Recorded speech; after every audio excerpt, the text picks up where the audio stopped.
This podcast is dedicated to sharing the practice of meditation, the philosophy of Western Buddhism, and the refuge and love of our TBC Sangha. Offering solutions that are simple, practical, and true.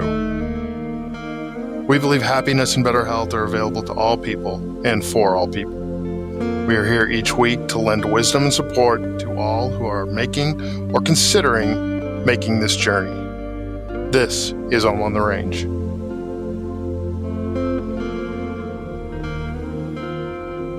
Howdy and welcome to Om on the Range.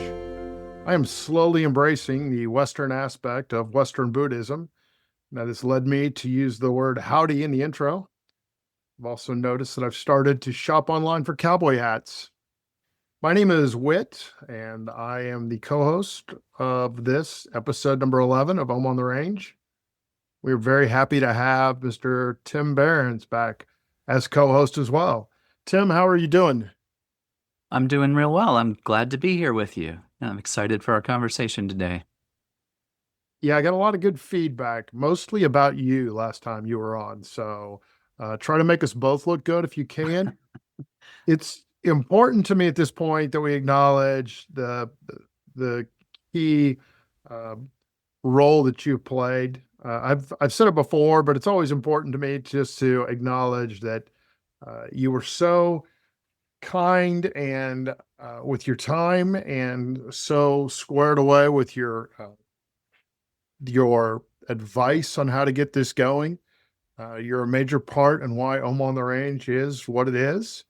You're a workflow specialist. You're kind of our technical director, which is a semi-fancy way of saying that because of you, we've been able to produce an episode every week. So I just wanted to say thank you for your help, for your expertise, and for your friendship. I really appreciate it. I'm really grateful to be a part of this. And yeah, thank you for the kind words. It's been a fun adventure so far. That's true. It has. So far, so good. So let's jump right in. You're going to begin leading the Authentic Relating class, which is going to be offered at Temple Buddhist Center here in Kansas City. Can you give us the 40,000 foot view of what the class is about?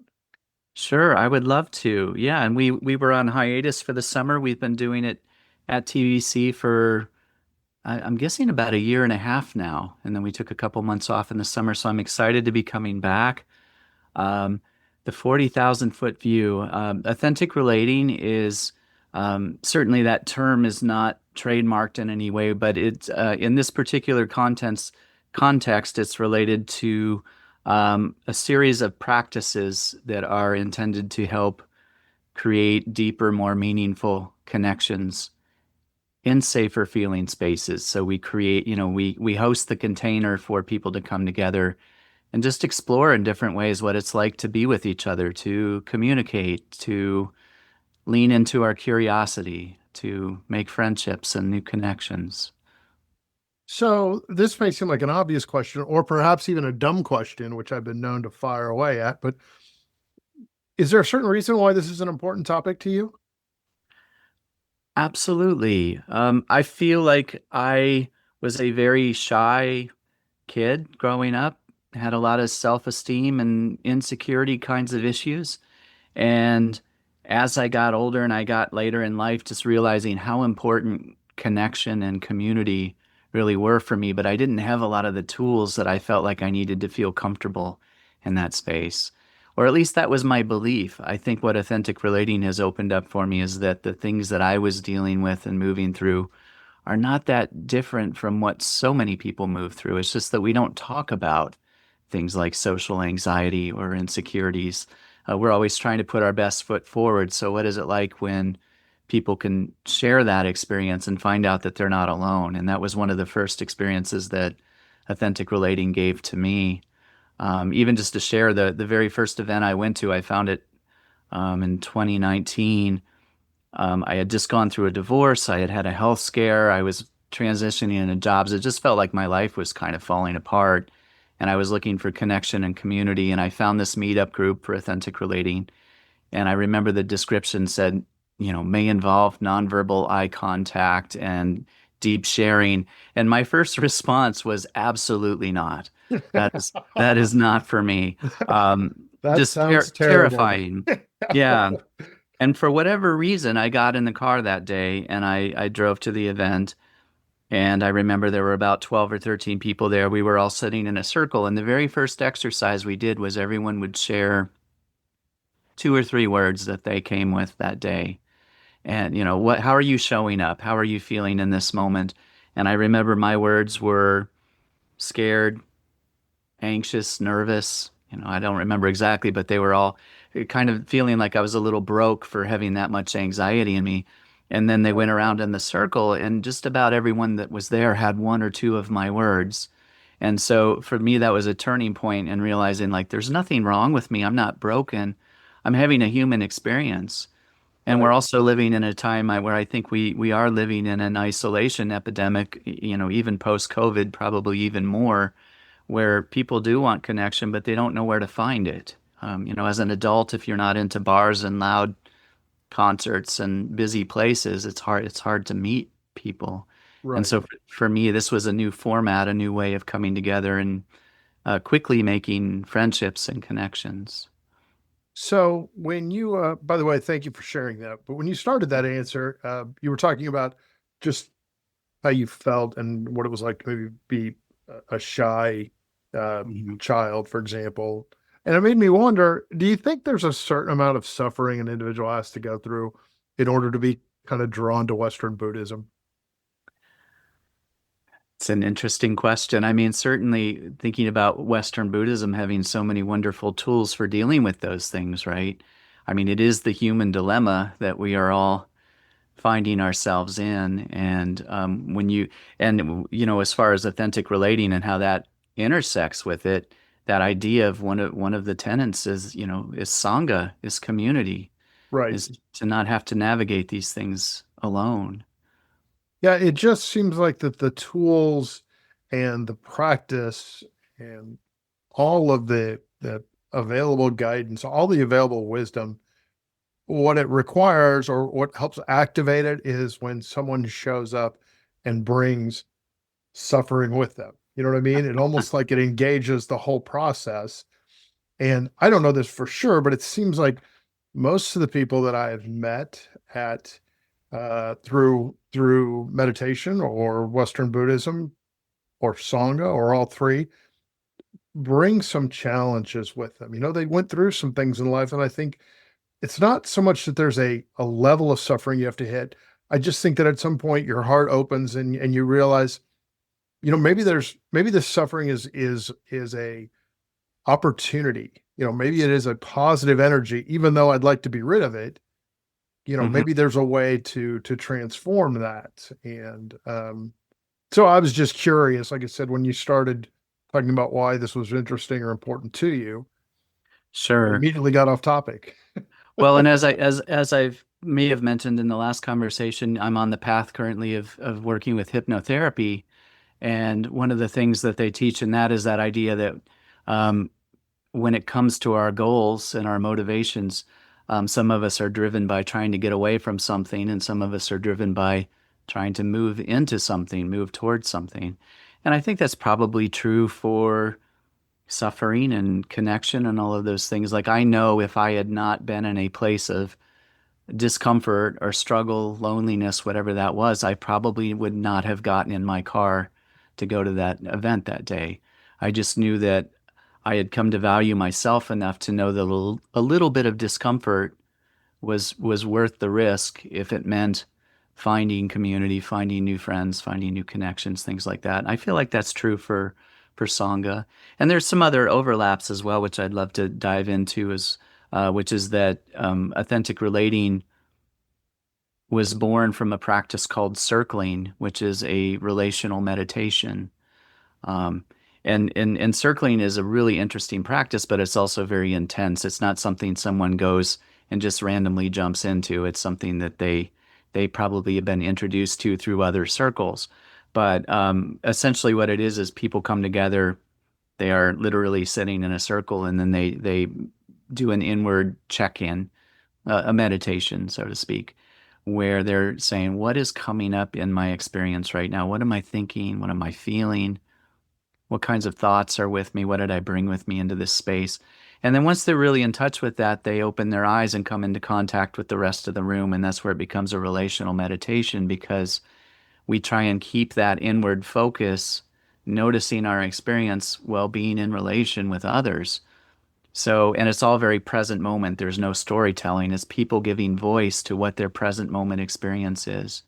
And what we find is that when people do that, just to give an example or, paint a picture, like say someone's giving voice to something they may say to someone else in the circle, I noticed that you just leaned back and your arms are crossed. And I'm telling myself this story that you didn't like what I just said. And then they may ask, is that true?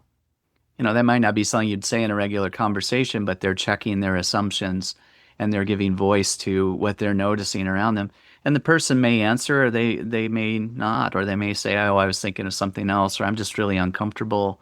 But what we find is that when we give voice to our inner truth, after a while, we stop storytelling and start having a shared experience. And it's very transparent, and sometimes it can get messy, but that's kind of life in general too.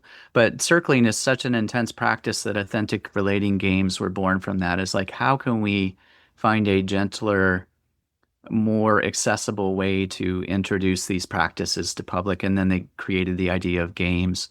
And really, when we say games, what we're saying is structured conversations. Uh, Okay. things that have a timer to them, but that involve active listening, sharing, leaning into curiosity, and they're always led and guided, and in that sense, we're creating a container where people can explore in different ways, but they also feel like they have support in doing that. You know, you talked a little bit about storytelling, and I've I've come to learn, or I've come to believe that the storytelling that we all go through is so um it causes so much suffering. It causes so much filtering of true communication, for example, but also just true living. I find myself when I get caught in stories in my head, they're usually about things that might happen in the future, or maybe about things that happened in the past, but they're never about things in the present. So they're not true, they're not valuable. They tend to, like I said, lead to more suffering.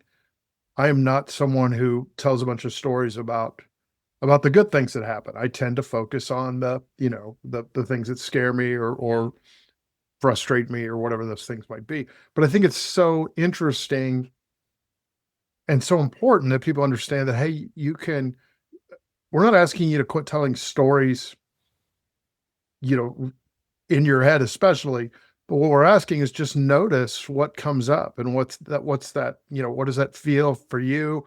What is that causing internally? I don't believe that I could come up with I suppose it's right speech for the Eightfold Path, but this is just something for here lately that has become a big thing for me is the power and the pain that storytelling seems to bring on for me. So now it's when I notice it, I just try to stop it. And you mentioned storytelling and how in circling, for example, we're trying to share our feelings in the present moment with the group without the story. Mhm. And the feelings are so important and the present is so important. It's not the story behind it. And if you can divorce that, I think you can really clean up maybe some of how the things you digest or process them internally. So, Yeah, making this connection to even to meditation practices, I feel like one of the things in meditation that we're trying to do, or at least in mindfulness, is that we're trying not to attach to the narratives, right?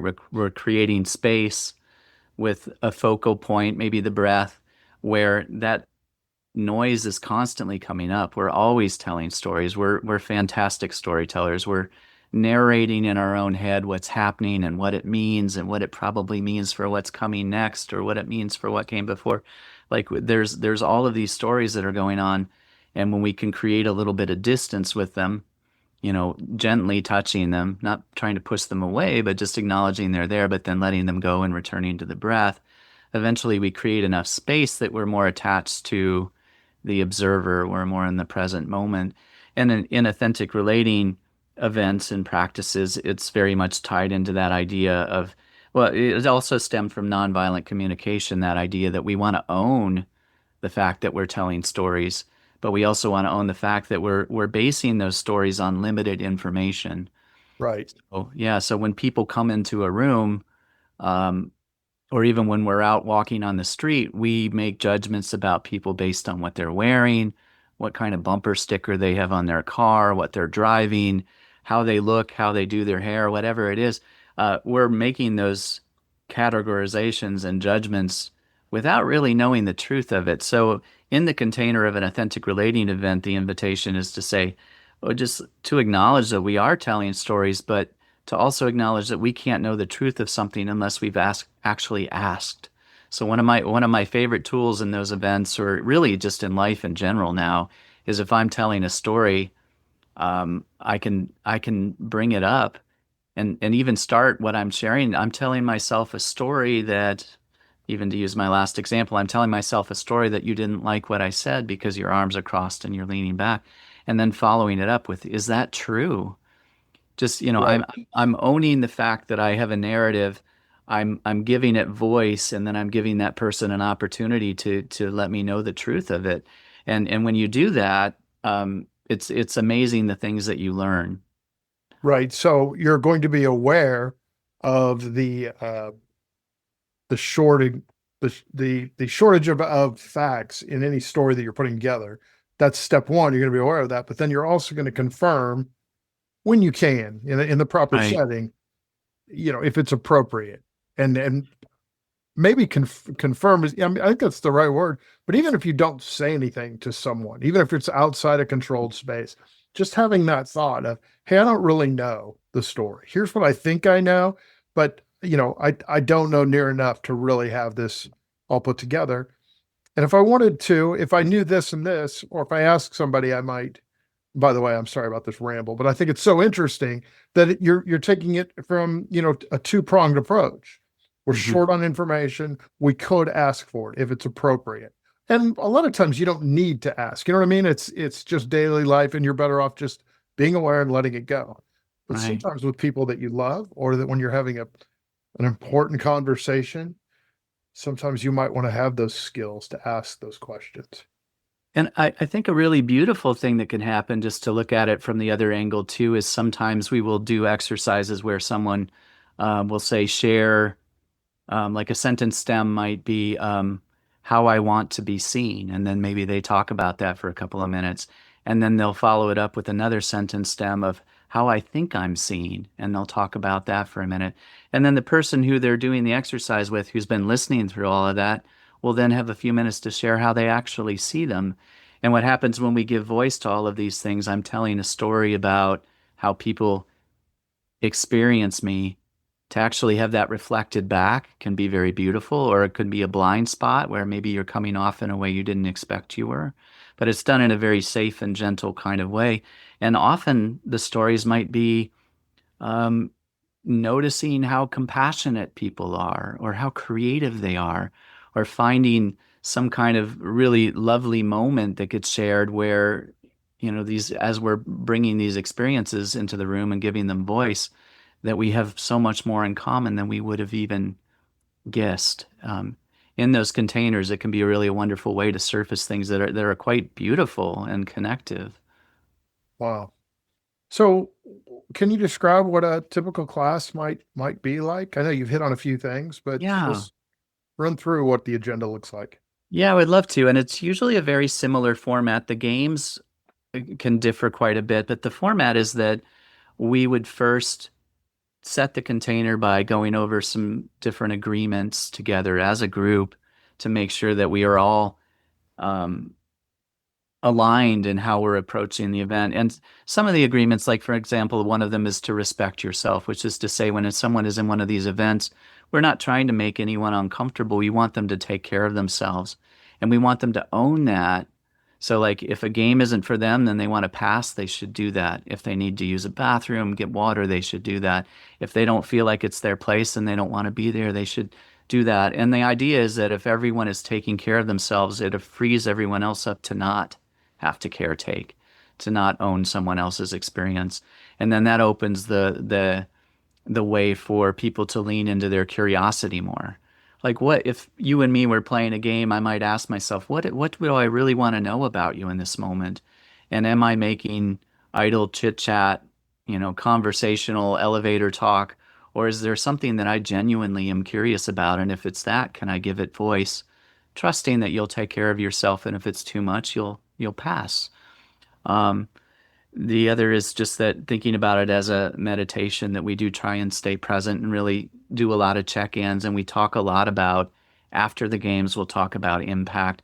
But going back to the format, so we set the container with the agreements. We'll usually do some kind of check-in or meditation that will allow people to come in touch with where they're at and what they're feeling, open it up into some kind of group game, and then from there we do some pair games and small group games where again, they usually have a timer. They're usually guided in a sense that we give people the structure to have a conversation in. And then there's also a little bit of freedom that if it doesn't resonate for them, they have permission to do whatever feels right in the moment as well. So, and yeah, and a big part of the events is that we will talk about what works and what doesn't work after the games. And sometimes that's really enlightening because if we think of it almost as a social playground, I'm going to try and interact in a way that I might not out in the world, Right. and just see what that feels like. What is it like to really express my curiosity? And for whatever reason this is coming up, I'd love to share this too. I think there is a misconception sometimes that being authentic means bearing your soul. It means sharing your darkest secrets. And really that's not true. What we would define authenticity as is aligning our inner experience with what we give voice to. So if I'm feeling uncomfortable in a game or a space or an event and I don't feel safe sharing, if I were to say that, that would be an authentic expression, saying, I really want to keep this light right now, or Right. I don't feel like sharing what's coming up for me. That would be authentic to express that because it would be aligned with what was happening inwardly, I guess. So the other thing that I find really interesting about this, I love the practical aspect, and I love the fact that at its most simplest, and if we're going to break it down to the simplest form, I'm the guy to do that. Um, that it's it's all about just better communication in an authentic setting, but it's also encompassing meditation to some extent, your or mindfulness at the very minimum, but also a presence in the actual real time, real moment. Hmm. Um, and also, you're expecting the people, whether it's their first time, doesn't really matter. You're expecting the class to be authentic. That makes sense, but also to provide mutual respect and self-respect, to be true to who they are and whatever that inner spirit says, that's what I am and how I am. Bring that. That's what we care about. Be responsible, show some compassion. I think that's probably a given as well. But my point is that it seems like a microcosm of all the things that Buddhism, and especially Western Buddhism, brings, especially when you kind of gamify it, which I don't mean that in a derogatory term at all. I mean in the best possible way. Then you, like I said, it's more Western in that approach. It's a little psychology, but it's mostly just, again, being true, having respect, bring who you are, speak the truth, let everybody talk, and respect the people that decide, hey, I don't want to talk or I don't have something. So Yeah. is that a fair assumption? I think so. I think so. And one thing that I want to presence, because sometimes I don't feel like I do a good job of this. I can be very serious sometimes when I'm talking about the practice. But the reality is, it's also just very fun. It's people from our community coming together to play games, conversational games, and get to know each other. And one thing I'm always amazed by is sometimes I will do some of these games with people that I've known for, say, 30 years, people I went to college with. I'll introduce one of these games at a gathering or something, and there will be a sentence stem like something that most people don't know about me. And you just go around in the circle and people would finish that sentence. And I've never been not surprised by some of the things I've learned from people that I've known my whole life. In the sense that it's kind of an invitation for people, even that sentence stem, to explore what are the things that I hold close, or what's something I would like to share with the world that maybe I don't talk about as much. I remember when I was in IT prior to learning this practice that I had been at a quality assurance job for 4 years. And in passing one day, I mentioned to someone that I had a gig that night. I was going to go play music, and their response, this is someone I had worked with for 4 years, was, I didn't, you play music? Where do you play music? What do you play? And realizing that I had had this mask up, that I Right. was playing a role there, and that something that was so important to me in my life, I had not really bothered to talk about or to share. And maybe I kept it close because I was afraid of how I would be perceived, in a professional role, Right. having that kind of creative aspect. But I think that's the invitation in these kinds of events too, is for us really to look inwardly and say, if I wanted to show up in the world as my authentic self, what kinds of things would I say and share? And then when you have that experience in those safer feeling spaces, and they don't call them safe spaces because there's no guarantee someone won't have a trigger or something come up. Right. We Right. navigate those things when it happens, but safer feeling spaces, what might I share if I'm and can I take this feeling and this comfort and this curiosity out into my day-to-day life?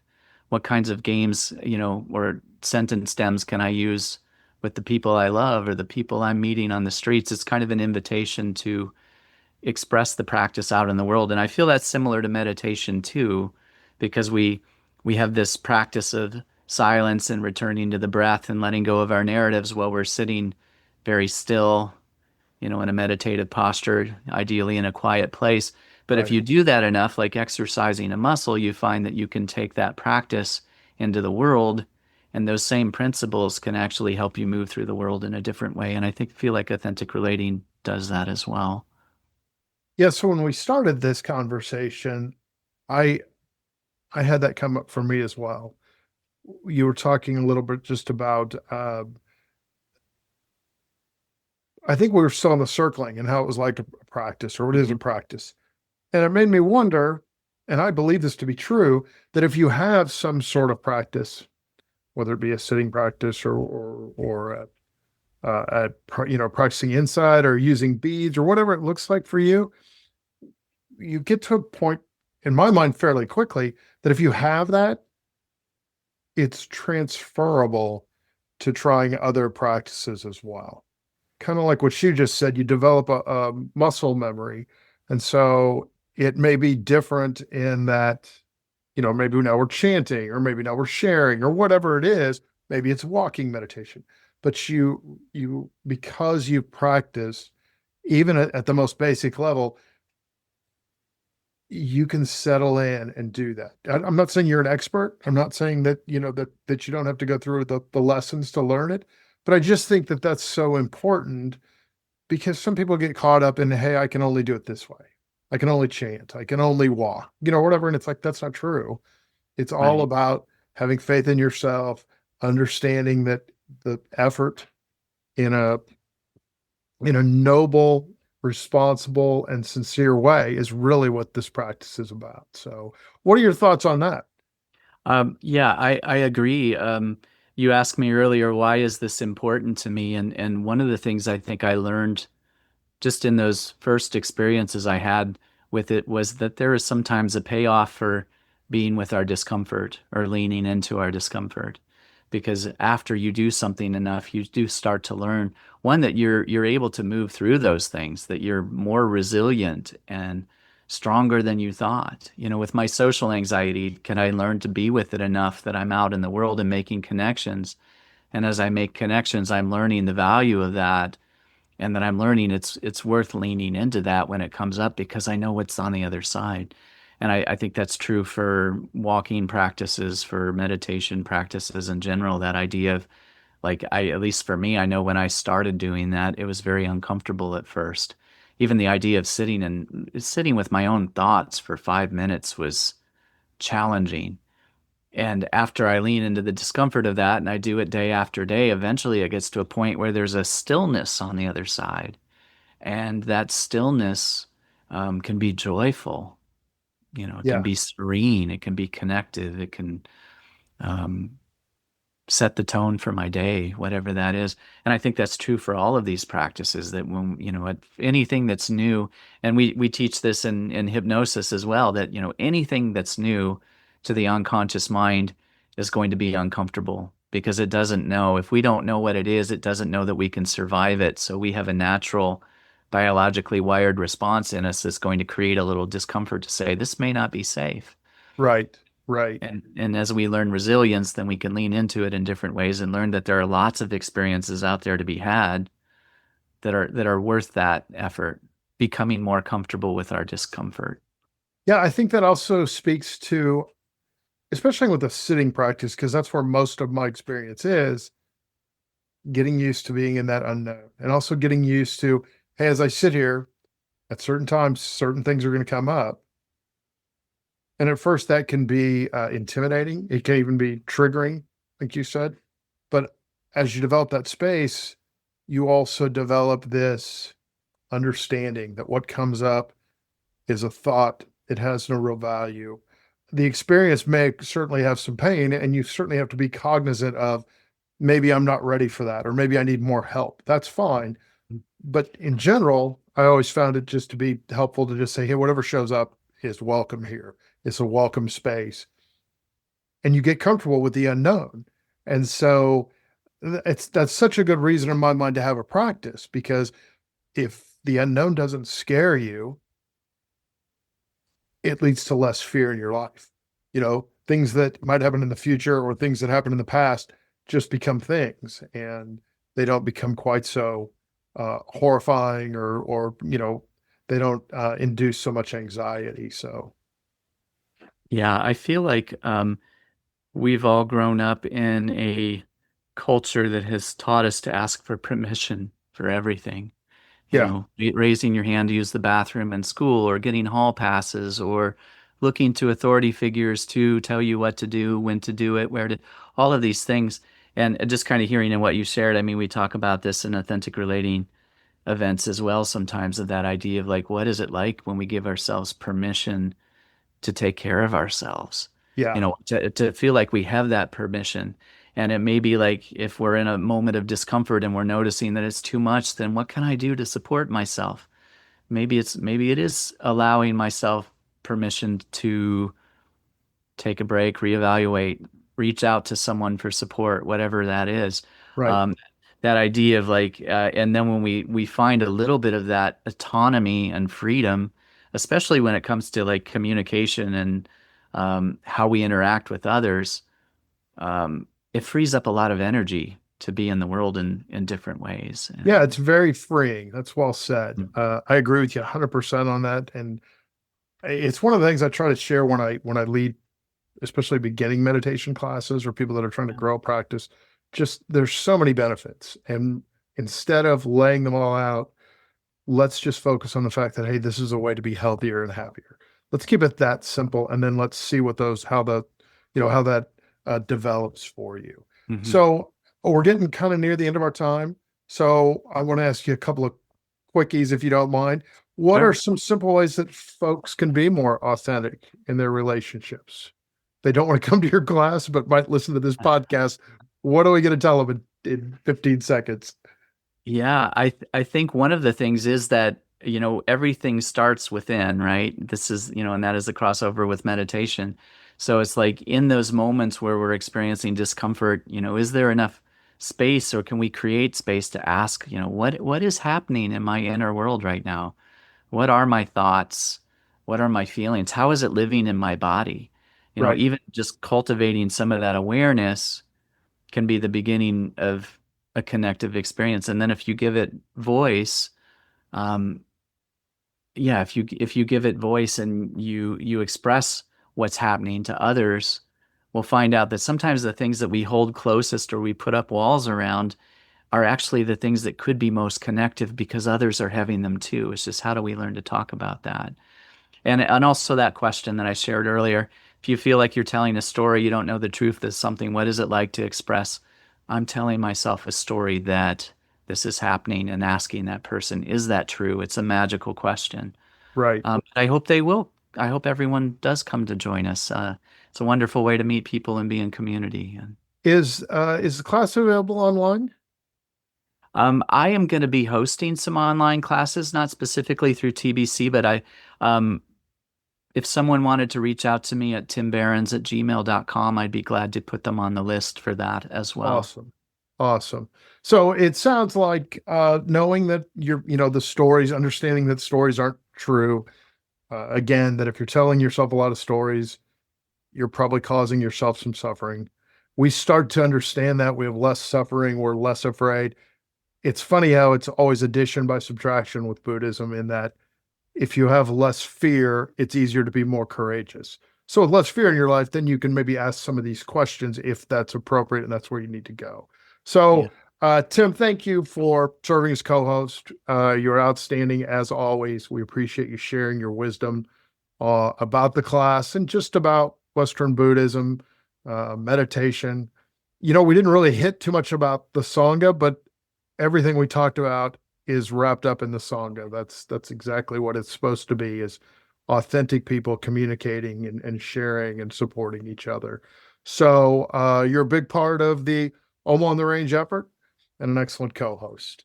So I also want to thank our audience.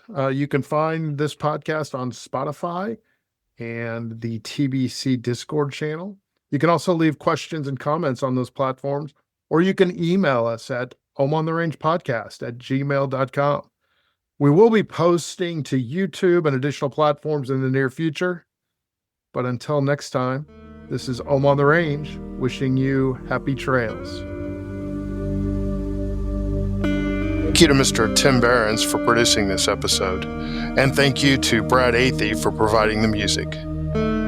And thank you to our listeners for joining us on this journey as we discuss meditation and Western Buddhism and celebrate the path to a happier and healthier life. Less suffering and more joy are available to all people. While we cannot control what happens to us, we can control how we react. It just takes practice. Until next time, stay grounded and find peace in the simple, practical solutions. This is Om on the Range, wishing you happy trails.